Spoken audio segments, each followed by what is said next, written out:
Hi, this is Alessio. Hope you're well. I'm making this video actually on a very hot and steamy day. As you can see, I'm sweating as I'm making this video. Anyway, in this video, I want to talk to you about a very important subject, which is the three markets I'm considering buying when the next major crash or correction, or shall we say retracement, occurs in the major stock markets.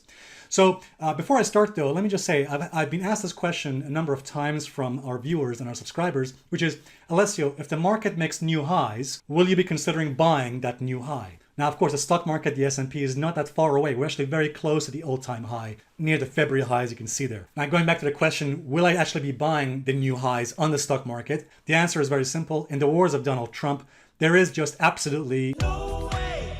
There's no way. Exactly, there's no way. All right, guys, so going back to the question about the three markets I'm considering buying, let's go into that. Before we start, though, let me just say, first of all, that these are markets that I'm personally buying based on my analysis and based on my tolerance for risk. This is by no means a recommendation. You should do the exact same thing. I'm not saying you should go and buy the exact same markets. There is, of course, a significant risk of loss involved with all markets. So going back to the question, which three markets am I considering buying when the next crash or correction occurs in the major markets? And let me be very clear about this. I'm only considering buying these markets when a major retracement or correction occurs in the markets, okay? Not at the new highs or anything like that. So to give you some context, you may remember from my earlier videos, back in March when the markets crashed quite significantly, I started buying into two key markets. That's the S&P, the US markets, and the UK market. As you can see here, VUSA and VUKE. Now, as you may recall from previous videos, I mentioned this. That particular trade did quite well. In fact, I sold the majority of my position about some weeks ago, and that produced a net profit about £90,000 or about $115,000. So it will come as no surprise to you when I mention the name of the first market I'm considering buying.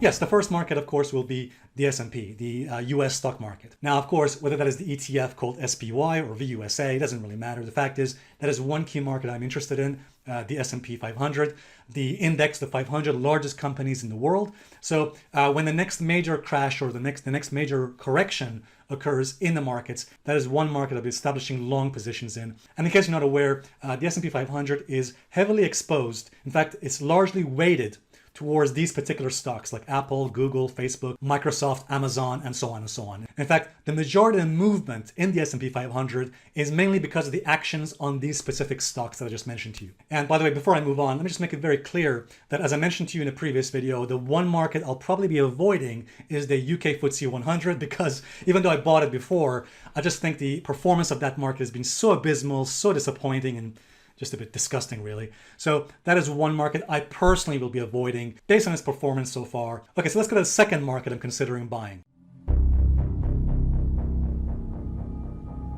All right, guys, the second market I'm considering buying when the next major correction or retracement occurs on the stock market, it is without a doubt that the world markets, not just the US, but actually the world markets, so that's including Pacific markets, emerging markets. Of course, we're talking about countries like China, Japan, Russia, India, and of course European markets as well. So for example, the UK, Switzerland, and so on and so on. These markets are going to play a huge part in the overall action on the stock markets, and I would say in particular emerging markets.